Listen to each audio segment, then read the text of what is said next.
अरे नमवे से काल डरे, गाव भैया घरे घरे। तू बैठी गाव चाहे खड़े, गाव भैया घरे घरे। भजन करिए। गोस्वामी जी कहते हैं प्रभु ने मां अहिल्या को गति प्रदान की, आगे बढ़े, गंगा जी में स्नान हुआ और चले और भगवान शीघ्र मिथिलापुरी में प्रवेश कर गए। कहां प्रवेश कर गए? मिथिला। आप में से कोई मिथिला गया है? जाकर हम हो गए हैं। हो आइए, बहुत ढेर दूर नहीं है। का पता काल जाने लायक रहे कि न रहे, घुटना में दर्द हो जाए, जोले हाथ पांव आंख नाक कान मुंह सब सोज है, ठीक है, हो आइए। कहो दांत तो आप गिर जाएगा, जाके कहिएगा राम तो आम निकलेगा।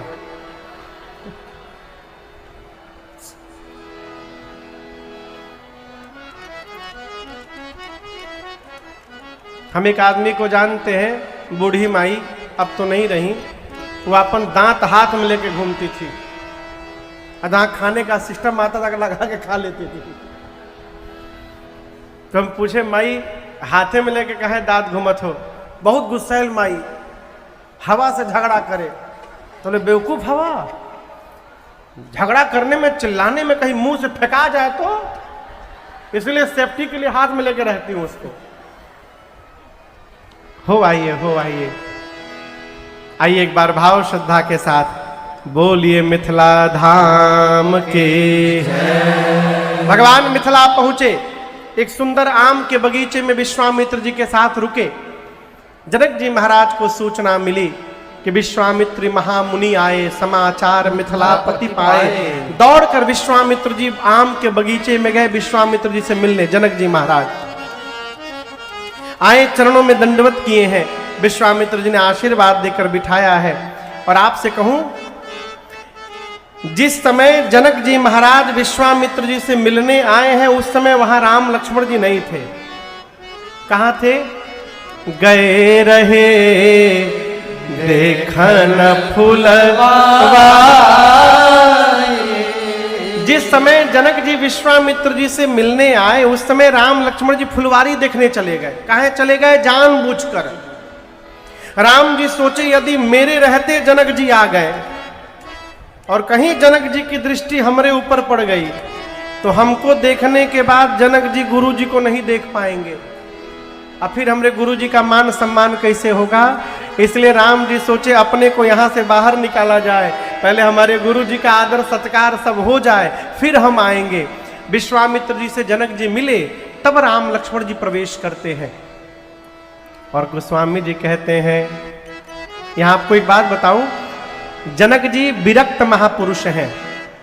आकार को झूठा कहते थे, साकार भगवान की पूजा नहीं करते थे, निराकार ब्रह्म की चेतना में रहते थे। आकार को झूठा कहने वाले जनक जी महाराज जब मेरे सरकार के आकार को देखे तो उन्हीं में फंस के रह गए। जैसे राम जी के ऊपर दृष्टि गई जनक जी की,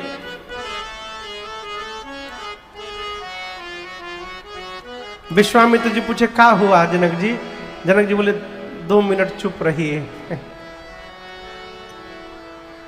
अरे तेरी मंद मंद मुस्कनिया पे, तेरी मंद मंद मुस्कनिया पे बलिहार राघव जी, बलिहार राघव जी। तेरी मंद मंद मुस्कनिया पे, तेरी मंद मंद मुस्कनिया पे बलिहार राघव जी, वो बलिहार राघव जी।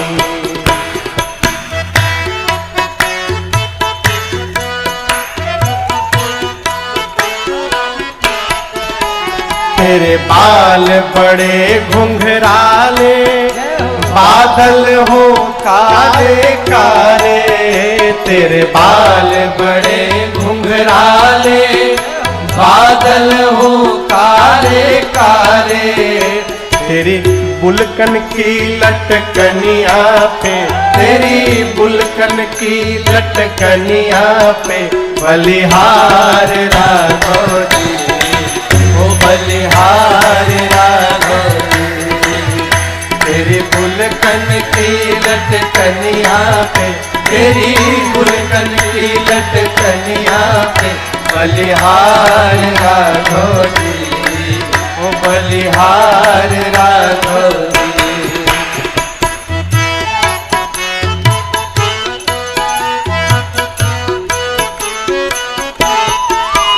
तेरे नैन बड़े कजरारे लगते हैं प्यारे प्यारे, तेरे नैन बड़े कजरारे लगते हैं प्यारे प्यारे।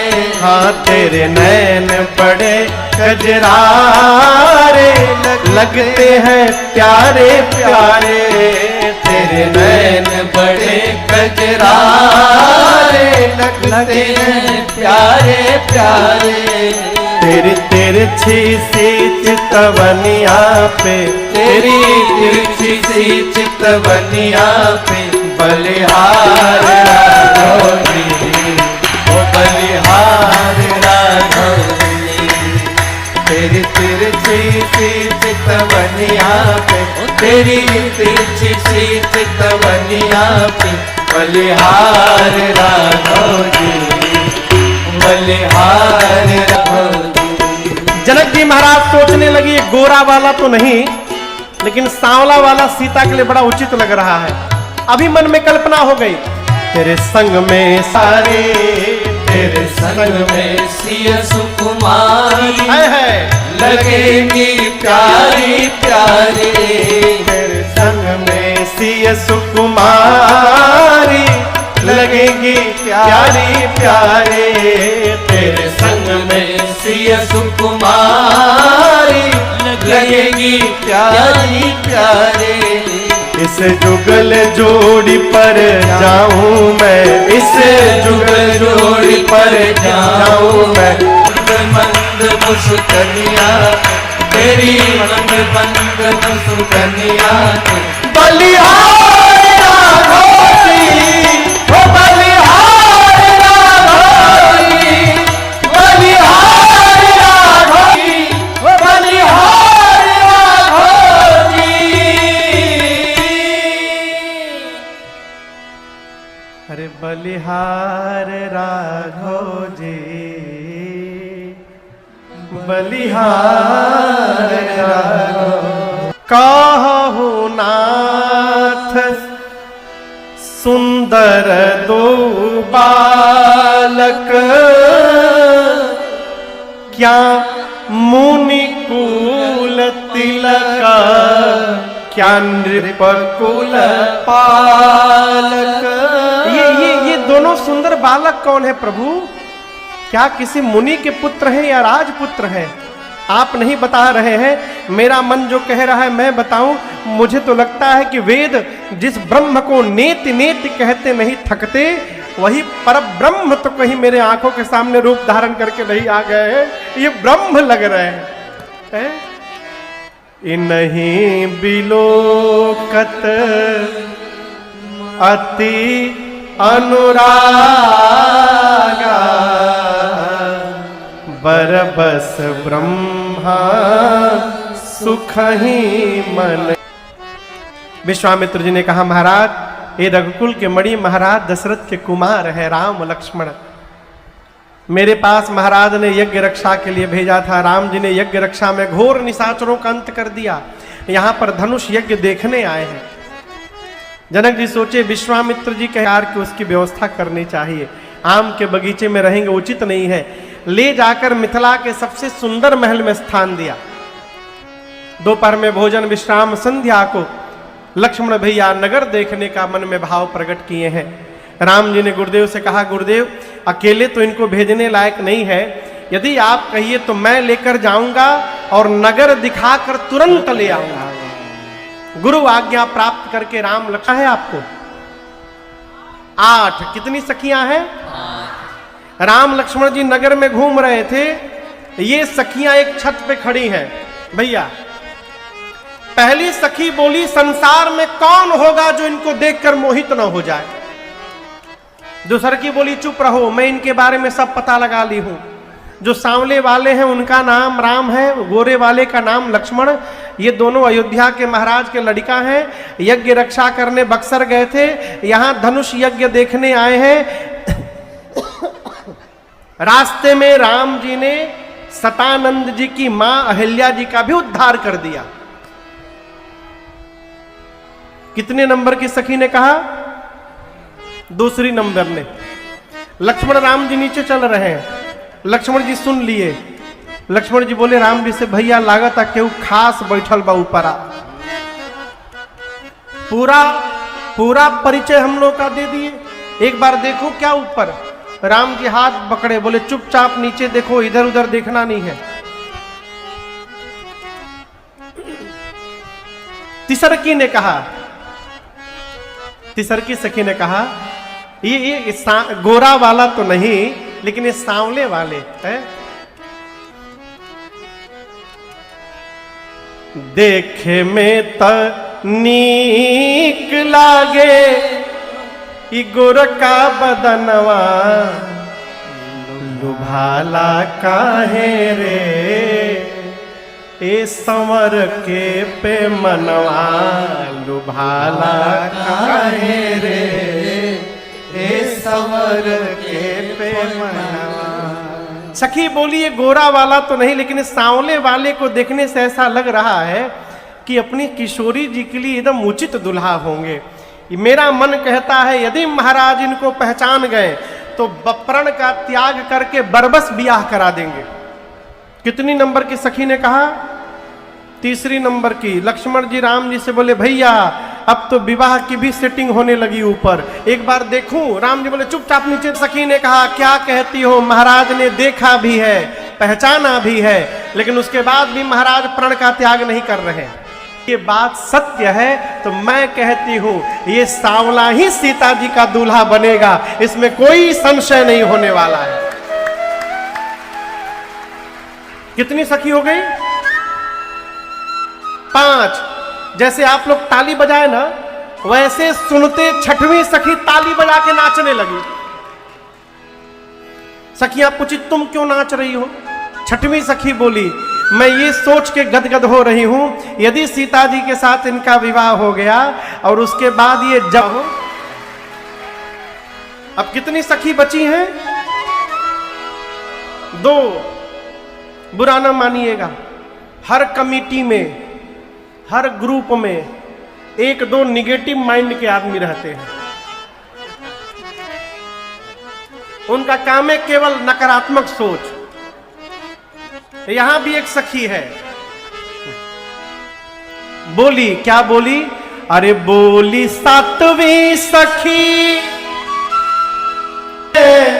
विधाता ने जोड़ी सुघर रच दिए हैं। बताओ ये राम जी धनुष कैसे तोड़ेंगे, हैं बारे कुंवर।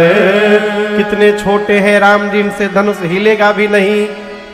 ये राम जी धनुष कैसे तोड़ेंगे, हैं बारे कुंवर। मन में शंका कैसे तोड़ेंगे, हैं बारे कुंवर। 7वीं सखी ने कहा कि इतने छोटे हैं, इनसे धनुष हिलेगा भी नहीं, बिना धनुष तोड़े विवाह कैसे होगा? इम्पॉसिबल। अब कितनी बची सखी? अरे बोली आखिरी सखी, क्या बोली? छोड़ देखन में है पर चमत्कार इनका, तू नहीं जानती पर चमत्कार इनका, तू नहीं जानती।